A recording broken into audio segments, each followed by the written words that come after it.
السلام عليكم، إن شاء الله تكونوا كامل بخير. في هذا الفيديو راح نشارك معكم وصفة لي تارتولات بزوج أذواق.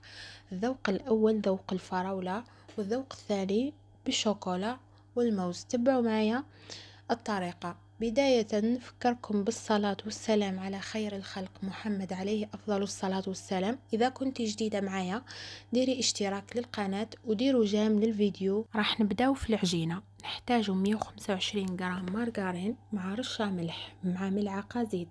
نطلعوهم مليح بالباتر بهذه الطريقة. بعدها نضيفو نصف كاس سكر ناعم ونخلطو مليح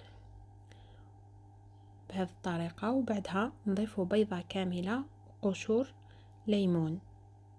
اذا ما كانش عندك القشور تاع الليمون تقدري ما تضيفيهمش عادي. ونضيفو ملعقة لافاني.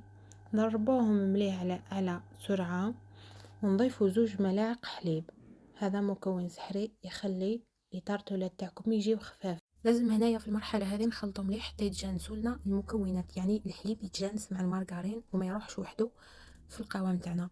بعدها نضيفو كاس فارينه وملعقه نشا ونطمو العجينه تاعنا غير باطراف الاصابع، ما نستعملوش يدينا وما نعجنوهاش.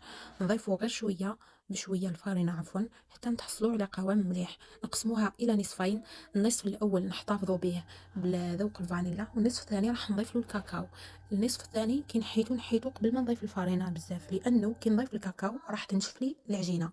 غير باطراف الاصابع بهذه الطريقه حتى ندخل هذاك الكاكاو ونحصلوا على عجينه بذوق شوكولا هايله.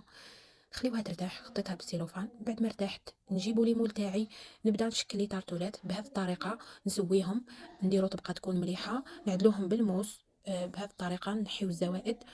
بعد ما كملت كامل الحبات ثقبتهم بهذا الشكل، حطيتهم في المجمد مدة ساعة كاملة. لازم تحطوهم ساعة كاملة قبل ما تطيبوهم. نشعلوا الفرن تاعنا نسخنوه على درجة حرارة 180 درجة. نحطوهم يطيبوا.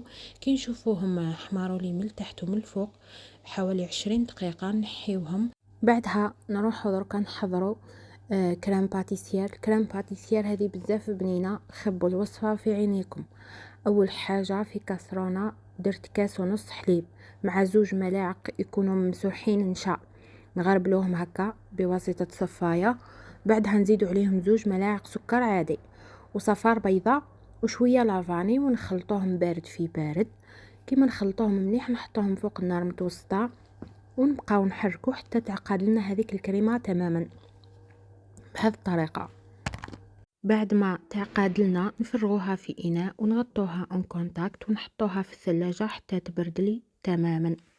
بعد ما تبرد لي الكريمة تاعي راح نفرغها هنايا في إناء، نضربوها مليح بالباتر على اعلى سرعه حتى نتحصلوا على قوام كريمي. بالنسبه للكريم شانتيي هنايا ضفت كاس قريب كاس كامل. هذا الكيس يحتوي على كيس تاع كريم شانتيي.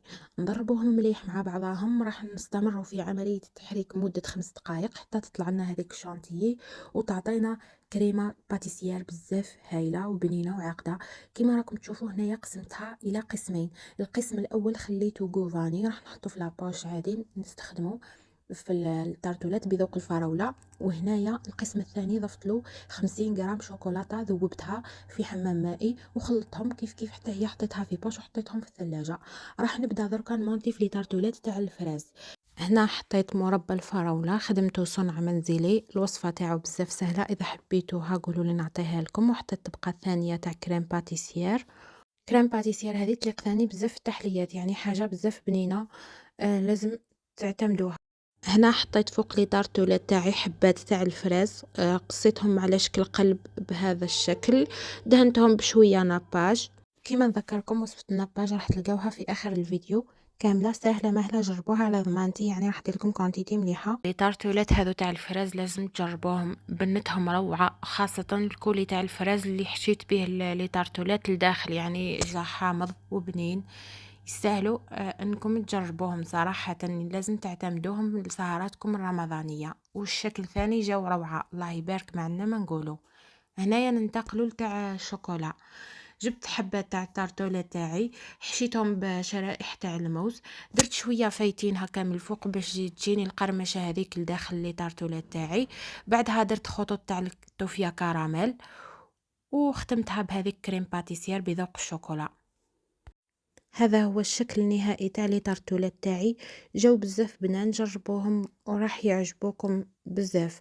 البنات كيما وعدتكم راح نعطيكم في الاخر تاع الفيديو الوصفة تاع النباج، بزاف سهلة، يعني ما فيها والو، تقدري تدهني بها الفواكه تاعك في لي طارتولات ولا المكسرات تاعك في البقلاوة ولا ليسونسيال تعطيك هذيك اللمعة. هنايا عندي نص كاس سكر مع نص كاس ماء مع ملعقة نشاء وملعقة فانيلا، نخلطوهم مليح. البنات هنايا لازم لكم تضيفوا عصرة مليحة تاع القارص، تخلطوهم مليح، تحطوهم فوق النار تكون متوسطة حتى نتعقد لنا. كي تعقد لنا نصفيوها، تحطوها في بواط، تستعملوها كي تحبوا تزينوا، تعطيكم هذيك اللمعة الشابة في الفواكه ولا في المكسرات.